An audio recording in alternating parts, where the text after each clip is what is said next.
Hello friends, എന്തൊക്കെയുണ്ട് വിശേഷം? എല്ലാവർക്കും സുഖല്ലേ? ഇവിടെയും സുഖം തന്നെ കേട്ടോ. ഇന്ന് കുറച്ച് പാചക വിശേഷങ്ങളും മറ്റു കുറച്ച് കാര്യങ്ങളും ഞാൻ നിങ്ങളോട് സംസാരിക്കാം. പിന്നെ ഇന്നത്തെ വിശേഷം എന്താണെന്ന് ചോദിച്ചു കഴിഞ്ഞാൽ, ഞങ്ങളുടെ അടുത്തുള്ള അയ്യപ്പ ക്ഷേത്രത്തിൽ അഖണ്ഡനാമ യജ്ഞമാണ്. അപ്പോൾ അതിന് പോകണം. അപ്പോൾ അതിൻ്റെതായ കുറച്ച് തിരക്കും കാര്യങ്ങളൊക്കെ ഉണ്ട്. നമ്മുടെ അടുത്ത ക്ഷേത്രങ്ങളിലൊക്കെ നമുക്ക് ഇത്തരം കാര്യങ്ങളൊക്കെ ഉണ്ടാകുമ്പോഴല്ലേ നമുക്ക് പോകാനും തൊഴാനും ഒക്കെ പറ്റുള്ളൂ. അപ്പോൾ നമ്മൾ ഇടയ്ക്ക് പോകുന്ന അയ്യപ്പ ക്ഷേത്രമാണ്. അപ്പോൾ അതുകൊണ്ട് എന്തായാലും തീർച്ചയായിട്ടും തൊഴാൻ പോകണം. അപ്പോൾ അതിന് കുറച്ച് നേരത്തെ കാലത്തേക്ക് നമ്മൾ കാര്യങ്ങളൊക്കെ ഒതുക്കി വെച്ചാലല്ലേ നമുക്ക് അമ്പലത്തിൽ പോകാൻ പറ്റുള്ളൂ. രാവിലെ പോകണമെന്ന് വിചാരിച്ചു, സാധിച്ചില്ല. അപ്പോൾ സുധിക്ക് ഷൂട്ടുണ്ടെന്നും അവന് പോകണം എന്നൊക്കെ ഉള്ളത് കൊണ്ട് അത് ഞാൻ മാറ്റി വെച്ചു. എന്തായാലും ഞങ്ങൾ ദീപാരാധന തൊഴാനാണ് ഞങ്ങൾ പോണത്. അപ്പോൾ കുറച്ച് സമയം അമ്പലത്തിൽ നിന്ന് അഖണ്ഡനാമ യജ്ഞമൊക്കെ കണ്ടിട്ട് തിരിച്ചു വരാമെന്ന് വിചാരിച്ചു. പിന്നെ ഉണ്ണേട്ടന് ഡ്യൂട്ടിയുള്ള ദിവസമായിരുന്നു. അപ്പോൾ ഈവനിങ്ങിലേക്കാണ് ഇപ്പോൾ എല്ലാവർക്കും സൗകര്യമായിട്ടുള്ളത്. അപ്പോൾ ഞങ്ങളെല്ലാവരും കൂടെ ഈവനിങ്ങിൽ പോയിട്ട് കുറച്ച് നേരം അമ്പലത്തിൽ നിന്ന് അഖണ്ഡനാമ യജ്ഞമൊക്കെ കണ്ട് തൊഴുത് പ്രാർത്ഥിച്ചിട്ടൊക്കെ വരാമെന്ന് വിചാരിച്ചിട്ടുണ്ട്. അപ്പോൾ അതുകൊണ്ട് നമുക്ക് പാചക പരിപാടികളൊക്കെ പെട്ടെന്ന് തീർക്കാം. ഇന്ന് രാവിലത്തെ പാചകമൊന്നും എടുത്തിട്ടില്ല കേട്ടോ. കാരണം രാവിലെ എല്ലാവർക്കും തിരക്കുള്ള ദിവസമായിരുന്നു. പിന്നെ സുധിക്ക് പോകാൻ തിരക്കുണ്ടെന്ന് പറഞ്ഞപ്പോൾ ഞാൻ പിന്നെ പെട്ടെന്ന് ചായയും പലഹാരമൊക്കെ വേഗം ഉണ്ടാക്കി. ഉണ്ണേട്ടനും ഡ്യൂട്ടിയുള്ള ദിവസമല്ലേ, അപ്പോൾ അതൊക്കെ വേഗം തീർക്കാമല്ലോ. മഴ പെയ്ത് കഴിഞ്ഞിട്ട് നമ്മൾ പിന്നെ മുറ്റവും ഇതൊക്കെ ആകെ വൃത്തികേടായിട്ട് കിടക്കും. അപ്പോൾ ഒരുപാട് നേരം ക്ലീൻ ചെയ്തിട്ടാണ് അതൊക്കെ ഒന്ന് അടിച്ചു വാരി വൃത്തിയാക്കി എടുത്തത്. 2 ദിവസം തുടർച്ചയായിട്ട് മഴ പെയ്തുകൊണ്ടിരിക്കുകയായിരുന്നു. അപ്പോൾ മുറ്റത്തേക്ക് ഇറങ്ങാനും അവിടെ ക്ലീൻ ചെയ്യാൻ ഒന്നിനും പോയിട്ടുണ്ടായിരുന്നില്ല. അത്രയും ശക്തമായ മഴ പെയ്തുകൊണ്ടിരിക്കുകയല്ലേ. അപ്പോൾ ഇന്നാണ് ഫുള്ളായിട്ടും ക്ലീൻ ചെയ്തത്. അപ്പോൾ കുറേ സമയം അതിൻ്റെ പുറകെ ആയിരുന്നു. അതൊക്കെ നന്നായി അടിച്ചു വാരി വൃത്തിയാക്കി അങ്ങനത്തെ കാര്യങ്ങളൊക്കെ ചെയ്തു. പിന്നെ കുറച്ച് കഴുകാനൊക്കെ ഉണ്ടായിരുന്നു അവരുടെ സൈഡ് ഭാഗം അവിടെയൊക്കെ. അതൊക്കെ നന്നായി കഴുകി വൃത്തിയാക്കി. മണ്ണ് തെറിച്ചിട്ടുള്ള കുറച്ച് പ്രശ്നങ്ങളൊക്കെ ഉണ്ടായിരുന്നു. അപ്പോൾ എല്ലാം ഞാൻ ഫുൾ ടൈം ജോലി ചെയ്തിട്ടായിരുന്നു വേണ്ടത്. ഇന്ന് വൃത്തിയാക്കിയിട്ട് നിൽക്കുമെന്ന് വിചാരിച്ചാൽ എല്ലാം വൃത്തിയാക്കി. അപ്പോൾ ഇന്ന് നമുക്ക് കാണുമ്പോൾ തന്നെ ഭയങ്കര ഒരു വൃത്തി ഫീൽ ചെയ്യാം. രാവിലെ ചായക്ക് പലഹാരം നീർദോശയായിരുന്നു. അപ്പോൾ അതിനൊരു ഉള്ളിച്ചമ്മന്തിയാണ് ഞാൻ ഉണ്ടാക്കിയത്. കാരണം എല്ലാവർക്കും തിരക്കാണെന്ന് പറഞ്ഞപ്പോൾ പെട്ടെന്ന് ഉണ്ടാക്കിയെടുക്കാൻ പറ്റുന്നത് അതായിരുന്നു. അപ്പോൾ നീർദോശയും ഉള്ളിച്ചമ്മന്തിയും കുഴപ്പമൊന്നുമില്ല, നല്ല കോമ്പിനേഷനാണ്. തക്കാളി ചട്നി പോലെ ഇട്ട് അരച്ചത്, ഉള്ളിയും പച്ചമുളകും ഒരു വെളുത്തുള്ളിയും പിന്നെ ഒരു തക്കാളിയും സവാളയാണ് എടുത്തിട്ടുണ്ടായിരുന്നത്. പിന്നെ കുറച്ച് എല്ലാം കൂടി മുളക് പൊടിയൊക്കെ കൂടെ വഴറ്റിയിട്ട് അരച്ചെടുത്തതാണ്. പിന്നെ ചെറുതായിട്ടൊന്ന് കടുകും താളിച്ചു. അതാണ് നമ്മുടെ ഉള്ളിച്ചമ്മന്തി എന്ന് പറഞ്ഞാൽ. തക്കാളി ചട്നി എന്നും പറയാം. അതാണ് ഉണ്ടാക്കിയത്. നല്ല ടേസ്റ്റ് ആയിരുന്നു കേട്ടോ. നീർദോശയ്ക്ക് ഉള്ളിച്ചമ്മന്തി നല്ല കോമ്പിനേഷനാണ്. അപ്പം ഇനി നമ്മൾ ഉച്ചയ്ക്കുള്ള പരിപാടിയാണ് നോക്കുന്നത്. ഉച്ചത്തേക്ക് സാമ്പാറാണ് ഉണ്ടാക്കണത്. അപ്പോൾ അതിനുള്ള പരിപ്പൊക്കെ ഞാൻ കഴുകി വെച്ചിട്ടുണ്ട്. ഇനി കുറച്ച് വെള്ളം കൂടി ഒഴിച്ചു കൊടുക്കണം. പരിപ്പും ഒരു സവാളയും കുറച്ച് കായുമാണ് ഇപ്പോൾ അതിൽ ഇട്ടിട്ടുള്ളത്. അപ്പോൾ നമുക്കത് വേവിച്ചെടുക്കാം. അപ്പോൾ വേവുന്ന സമയം കൊണ്ട് ഞാൻ കഷ്ണമൊക്കെ മുറിച്ച് വെച്ചിട്ടുണ്ട് കേട്ടോ. വെണ്ടയ്ക്കും തക്കാളി ചെറിയ ഉള്ളി ഒരു കുഞ്ഞു മത്തൻ്റെ കഷ്ണം ഒക്കെ ചേർത്തിട്ടുള്ള സാമ്പാറാണ്. നല്ല ടേസ്റ്റ് ഉണ്ടാവട്ടെ. അപ്പോൾ പരിപ്പടെ വേവട്ടെ. ഞാൻ കുറച്ച് കാര്യങ്ങൾ നിങ്ങളോട് സംസാരിക്കാം കേട്ടോ. നമ്മളൊക്കെ ലൈഫിലൊക്കെ നമ്മൾ പലതും മനസ്സിലാക്കാതെ പോകുന്ന കാര്യങ്ങളാണ്. നമുക്ക് മനുഷ്യരല്ലേ, നമുക്ക് പലപ്പോഴും എല്ലാ കാര്യങ്ങളും കഴിഞ്ഞു കഴിഞ്ഞിട്ടാണ് നമുക്ക് അയ്യോ അങ്ങനെ ചെയ്യായിരുന്നു ഇങ്ങനെ ചെയ്യായിരുന്നു എന്നൊക്കെയുള്ള ബോധോദയം എന്ന് പറയാം, അത് ഉണ്ടാവാറുള്ളത്. സ്വാഭാവികമായിട്ടും അങ്ങനെ തന്നെയാണ്. പല കാര്യങ്ങളും വരുമ്പോൾ നമ്മൾ അതിനെക്കുറിച്ചിട്ട് അപ്പം നമുക്ക് സഡനായിട്ട് ചെയ്യാൻ പറ്റുന്ന, അല്ലെങ്കിൽ സഡനായിട്ട് നമ്മളെ ഓർമ്മയിലും ബുദ്ധിയിലൊന്നും പെട്ടെന്നൊന്നും വരില്ല. അത് പ്രത്യേകിച്ച് നമ്മളെ ബാധിക്കുന്ന കാര്യങ്ങളാണെങ്കിൽ നമുക്ക് ഒട്ടും ഉണ്ടാവില്ല. മറ്റുള്ളവർക്ക് വരുന്ന കാര്യങ്ങളാണെങ്കിൽ നമുക്ക് പലപ്പോഴും പല അഭിപ്രായങ്ങളും പല കാര്യങ്ങളൊക്കെ നമുക്ക് അവരോട് പറയാൻ കഴിയും. സജഷൻസ് പറഞ്ഞു കൊടുക്കാൻ സാധിക്കും. നമുക്ക് വരുന്ന കാര്യങ്ങളിൽ പ്രത്യേകിച്ച് തീരുമാനം എടുക്കാനോ അല്ലെങ്കിൽ അതിനെന്താണ് വേണ്ടത് എന്നുള്ള കാര്യങ്ങളോ പിന്നെ ഒരു സഡനായിട്ട് ഒരു ആക്ഷൻ എടുക്കാനൊന്നും നമ്മളെ കൊണ്ട് പറ്റാറില്ല. എല്ലാവരും അങ്ങനെ തന്നെ കേട്ടോ. സ്വന്തം കാര്യം വരുമ്പോഴാണ് എല്ലാവരും ടെൻഷൻ ആവണതും വീക്ക് ആവണതും ഒക്കെ. എല്ലാവരും അങ്ങനെ തന്നെയാണ്. അങ്ങനെയൊക്കെ വരുമ്പോൾ നമുക്ക് ചെറിയ ചെറിയ കാര്യങ്ങളൊക്കെ ഓർമ്മയിലുണ്ടെങ്കിൽ അല്ലെങ്കിൽ നമുക്ക് പ്രാർത്ഥിക്കാൻ പറ്റുന്നതൊക്കെ നമുക്ക് പറ്റുന്ന സന്ദർഭങ്ങളൊക്കെ ആണെങ്കിൽ നമുക്ക് ഉപയോഗപ്പെടുത്താമല്ലോ. അപ്പോൾ അതിന് വേണ്ടിയിട്ടുള്ള കുറച്ച് കാര്യങ്ങളൊക്കെ ഞാൻ സംസാരിക്കാം.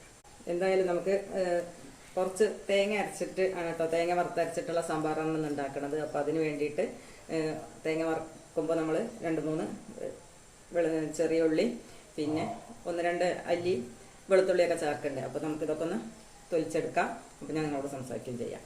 പിന്നെ മറ്റുള്ളവർക്ക് വേണ്ടി ജീവിക്കുന്നിടത്തോളം കാലം നാം എല്ലാവർക്കും പ്രിയപ്പെട്ടവരും അവരുടെ സ്വന്തമാണെന്നും അല്ലെങ്കിൽ നമ്മൾ നല്ല ആൾക്കാരാണെന്നും അങ്ങനെയൊക്കെയാണ് എല്ലാവരും നമ്മളെ മനസ്സിലാക്കുക.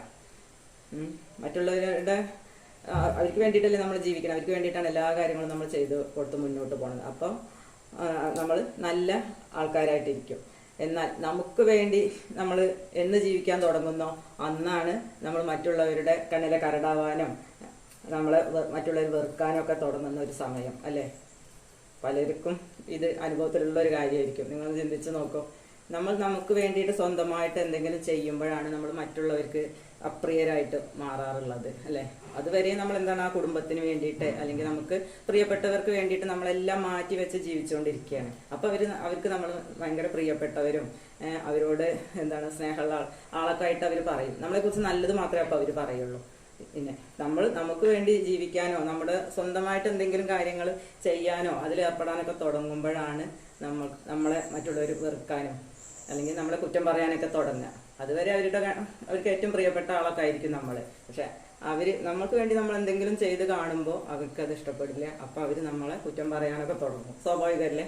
പ്രത്യേകിച്ച് ഞാൻ ഇനി അതിനൊരു ഉദാഹരണമായിട്ട് ഞാൻ പറഞ്ഞുതരാം. ഇപ്പോൾ കല്യാണമൊക്കെ കഴിഞ്ഞ് നമ്മൾ കുടുംബത്തിനകത്താവും നമ്മൾ ജീവിച്ച് പോയിരുന്നത് അല്ലേ.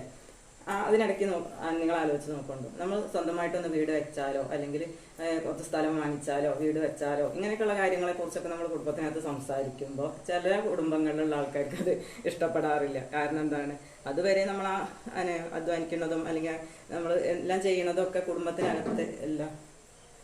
കുടുംബത്തിനകത്ത് എല്ലാവർക്കും വേണ്ടിയിട്ടാണ്. നമ്മൾ എല്ലാവരോടൊപ്പം നമ്മൾ ഒരു ജോയിന്റ് ഫാമിലിയിൽ ജീവിക്കുമ്പോൾ ഉള്ള കാര്യത്തെക്കുറിച്ചാണ് ഇപ്പം ഞാൻ സംസാരിച്ചത് കേട്ടോ. അപ്പോഴൊക്കെയാണ് അവർക്ക് നമ്മൾ വീട് വെക്കാനോ അല്ലെങ്കിൽ സ്വന്തമായിട്ട് കുറച്ച് സ്ഥലം വാങ്ങിക്കാം അങ്ങനെയൊക്കെയുള്ള കാര്യങ്ങളെ കുറിച്ചിട്ടൊക്കെ നമ്മൾ എന്തെങ്കിലുമൊക്കെ ചെയ്യാൻ തുടങ്ങുമ്പോൾ അപ്പോൾ അവർക്ക് എല്ലാവർക്കും ഒന്നും പറയണില്ല. ചിലർക്കൊന്നും അത് ചില കുടുംബങ്ങളിലൊന്നും ചിലർക്ക് അത് ഇഷ്ടപ്പെടില്ല. അപ്പോൾ അവിടെ അസ്വാരസ്യങ്ങളായി പ്രശ്നങ്ങളായി അവൻ്റെ സ്വന്തം കാര്യം നോക്കാൻ തുടങ്ങി അല്ലെങ്കിൽ അവളുടെ കാര്യം നോക്കാൻ തുടങ്ങി. അങ്ങനെയൊക്കെ പോകുന്ന കുടുംബത്തിനകത്ത് വരുന്ന പ്രശ്നങ്ങൾ. പക്ഷെ എല്ലാവരെയും നോക്കി നമ്മൾ ആ കുടുംബത്തിനകത്ത് തന്നെ ജീവിച്ച് നമുക്ക് കിട്ടുന്ന സമ്പാദ്യം അല്ലെങ്കിൽ നമ്മൾ വരുമാനമൊക്കെ നമ്മൾ ആ കുടുംബത്തിനകത്ത് ഉപയോഗിച്ചിട്ട് മുന്നോട്ട് പോകുമ്പോൾ ആർക്കും പ്രശ്നം ഉണ്ടാവില്ല. അപ്പോൾ ആരും ഇനി എത്ര സ്നേഹം ഉണ്ടെങ്കിലും അവർ പറയില്ല നിനക്ക് ഒരു വീട് വേണ്ടേ അല്ലെങ്കിൽ നിനക്ക് സ്വന്തമായിട്ട് എന്തെങ്കിലും ഉണ്ടാക്കണ്ടേ എന്നൊന്നും ആരും ആരോടും പറയാറുണ്ടാവില്ല. ആലോചിച്ച് നോക്കട്ടോ. ഇതൊക്കെ സാധാരണ കുടുംബങ്ങളിൽ എല്ലായിടത്തും ഉള്ളൊരു കാര്യമാണ്. അപ്പോൾ മറ്റുള്ളവർ ഒറ്റപ്പെടുത്തുന്നോ അല്ലെങ്കിൽ നമ്മളെ മോശക്കാരാക്കിയിട്ട് പറയുന്നോ അങ്ങനെയൊന്നും വിചാരിച്ച് കഴിഞ്ഞിട്ട് സ്വന്തം കാര്യങ്ങൾ നോക്കാതിരിക്കേണ്ട. പിന്നീട് നമ്മൾ എല്ലാവരും നന്നായി നല്ല നിലയ്ക്കൊക്കെ ആവുമ്പോൾ നമ്മൾ കുടുംബവും ഭാരവും ഒക്കെ ആയിട്ട് നമ്മളൊന്നും അല്ലാതായി പോകട്ടോ. അത് പുരുഷന്മാരൊക്കെ കുറച്ച് ശ്രദ്ധിക്കേണ്ട കാര്യങ്ങളാണ് ഞാനിപ്പോൾ പറഞ്ഞിട്ടുള്ള കാര്യങ്ങൾ. പലർക്കും അബദ്ധം പറ്റിയിട്ടുള്ള കാര്യങ്ങളാണ്. എല്ലാം വേണം, പക്ഷെ അതിൻ്റെ കൂടെ എല്ലാവരുടെയും കാര്യങ്ങൾ നോക്കണം, എല്ലാം ശ്രദ്ധിക്കണം. പക്ഷെ അതിൻ്റെ കൂടെ സ്വന്തം കാര്യങ്ങൾ കൂടി നോക്കാൻ വേണ്ടിയിട്ട് എല്ലാവരും ശ്രദ്ധിക്കണം. അവസാനം ആരും ഉണ്ടാവില്ല നമ്മൾ കഷ്ടപ്പെടുന്ന സമയത്ത് സഹായിക്കാൻ. നമ്മൾ കുടുംബം അല്ലെങ്കിൽ നമ്മൾ എല്ലാം നോക്കി നടത്തിയെന്ന് വിചാരിച്ചിട്ട് നമ്മുടെ കൂടെ നിൽക്കാൻ ആരും ഉണ്ടാവില്ല. നമ്മൾ കഷ്ടപ്പെടുമ്പോൾ നമ്മൾ മാത്രമാണ് അത് അനുഭവിക്കാണ്ടാവുള്ളൂ. അതൊക്കെയാണ് എനിക്ക് നിങ്ങളോട് പറയാനുള്ളത്.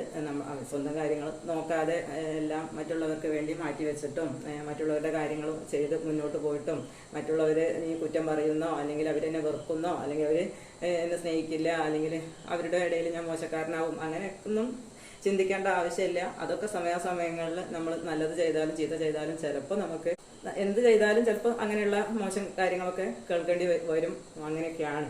എന്തായാലും എല്ലാവരും നല്ല നിലയ്ക്ക് തന്നെ എല്ലാ കാര്യങ്ങളും ചെയ്യുന്നതിൻ്റെ കൂട്ടത്തിൽ അവനവൻ്റെ സ്വന്തം കാര്യങ്ങളും കൂടെയൊക്കെ നോക്കിയിട്ടൊക്കെ മുന്നോട്ട് പോകാൻ വേണ്ടിയിട്ട് ശ്രമിക്കുക. അപ്പോഴാണ് നല്ലൊരു ലൈഫ് എല്ലാവർക്കും ഉണ്ടാവുള്ളൂ. എന്നും അങ്ങനെയൊക്കെ മുന്നോട്ട് പോയി കഴിഞ്ഞാൽ സ്വന്തമായി ഒന്നും സമ്പാദിക്കാനോ സ്വന്തമായി ഒന്നും ഉണ്ടാക്കാനോ സ്വന്തമായിട്ട് നല്ലൊരു ജീവിതം ഉണ്ടാവാൻ പോകുന്നില്ല. മനുഷ്യജീവിതം ഒന്നേ ഉള്ളൂ കേട്ടോ. ഇത് ഒക്കെ മറ്റുള്ളവർക്ക് വേണ്ടി മാറ്റി വെച്ച് പോയി കഴിഞ്ഞാൽ അവനവൻ എപ്പോൾ ജീവിക്കും? അല്ലെങ്കിൽ സ്വന്തമായിട്ട് നമ്മൾ സന്തോഷിച്ച് എപ്പോൾ ജീവിക്കും? എല്ലാവർക്കും അവരുടേതായ ലൈഫുകളുണ്ട്. അവരൊക്കെ അവരുടെ കാര്യങ്ങൾ നോക്കുന്നുണ്ടാവും, അവർ അതിനനുസരിച്ച് മുന്നോട്ട് പോകുന്നുണ്ടാവും, എല്ലാം ഉണ്ടാവും. ചിലർക്കാണ് ഇത്തരം അബദ്ധങ്ങളൊക്കെ പറ്റുക. അയ്യോ ഇനിയിപ്പോൾ ഞാൻ അങ്ങനെ ചെയ്ത കുടുംബത്തിലുള്ള മറ്റുള്ളവരെന്ത് വിചാരിക്കും, മറ്റുള്ളവരെന്താ പറയുക? അപ്പോൾ അവരൊക്കെ ഇഷ്ടത്തിന് നമുക്ക് എല്ലാം ചെയ്യാം. അപ്പോൾ വീട് വെക്കണ കാര്യമാണെങ്കിലും പറയും കുടുംബത്തിലുള്ള എല്ലാവർക്കും സന്തോഷമായിട്ട് എല്ലാവരും സമ്മതിക്കുമ്പോൾ അല്ലെങ്കിൽ എല്ലാവരും ആഗ്രഹിക്കുമ്പോൾ നമുക്ക് വീട് വെക്കാം. ആരെങ്കിലും ആഗ്രഹിക്കുമോ? നിങ്ങൾക്കൊരു വീട് വേണമെന്നുള്ളത് ആരും ആഗ്രഹിക്കുന്നുണ്ടാവില്ല. നിങ്ങൾക്ക് കുറച്ച് മറ്റു കാര്യങ്ങൾ എന്തെങ്കിലും വേണമെന്നുള്ളത് ഒരാളും ആഗ്രഹിക്കില്ല. അത് നിങ്ങൾ ആഗ്രഹിക്കേണ്ട കാര്യമാണ്. അപ്പോൾ മാത്രമേ അത് സാധ്യമാവുള്ളൂ. ഇതൊക്കെ നമ്മൾ മനസ്സിലാക്കേണ്ട കുറച്ച് കാര്യങ്ങളാണ് കേട്ടോ. ചെറിയ കാര്യമാണെങ്കിലും കൂടിയിട്ട് ഇതൊക്കെ നമ്മൾ ഏതൊരാളും ലൈഫിൽ തീർച്ചയായിട്ടും മനസ്സിലാക്കേണ്ട കാര്യം തന്നെയാണ്.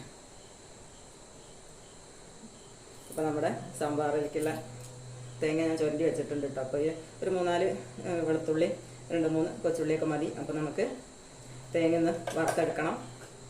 അപ്പോൾ ഞാൻ എല്ലാം ചെയ്ത് കഴിഞ്ഞിട്ട് ഞാൻ കാണിക്കുന്നുള്ളൂ കേട്ടോ. കാരണം ഇനി പെട്ടെന്ന് ആക്കിയെടുക്കട്ടെ, കുറച്ച് കാര്യങ്ങൾ കൂടി ചെയ്യാനുണ്ട്.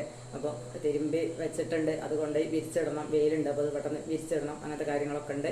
അപ്പോൾ ഞാൻ അതൊക്കെ ഒന്ന് ചെയ്യട്ടെ. അപ്പോൾ സാമ്പാറും ഒരു ഉപ്പേരി ഉണ്ടാക്കണം. ചോറ് റെഡി ആയിട്ടുണ്ട്, ചുക്കുവെള്ളം റെഡി ആയിട്ടുണ്ട്. അപ്പോൾ ഇനി അതൊക്കെ ഒന്ന് ചെയ്ത് എടുക്കട്ടെ. അപ്പോൾ ഞാൻ പറഞ്ഞ കാര്യങ്ങളൊക്കെ എല്ലാവരും ഓർമ്മയിലിരിക്കുക. നല്ലതാണോ ചീത്തയാണോ എന്നൊക്കെ നിങ്ങൾക്ക് കമൻറ്റിലൂടെ അറിയിക്കുക കേട്ടോ. അപ്പോൾ ചാനൽ ഇഷ്ടപ്പെട്ട എല്ലാവരും സബ്സ്ക്രൈബ് ചെയ്യാനും ഷെയർ ചെയ്യാനും കമൻറ്റ് ചെയ്യാനും മറക്കരുത്. എൻ്റെ പുതിയ കൂട്ടുകാരൊക്കെ ചാനൽ കാണുകയാണെങ്കിൽ തീർച്ചയായിട്ടും സബ്സ്ക്രൈബ് ചെയ്യണം കേട്ടോ. നിങ്ങളൊക്കെ എന്നെ ഒന്ന് കൂടെ നിർത്തും, അപ്പോഴല്ലേ നിങ്ങളോടൊപ്പം എനിക്കും എൻ്റെ ചാനലും ഒക്കെ ഒന്ന് മുന്നോട്ട് വരാൻ സാധിക്കുള്ളൂ. നിങ്ങളുടെ സപ്പോർട്ട് തന്നെയാണ് കേട്ടോ എൻ്റെ വിജയം എന്ന് പറയാം.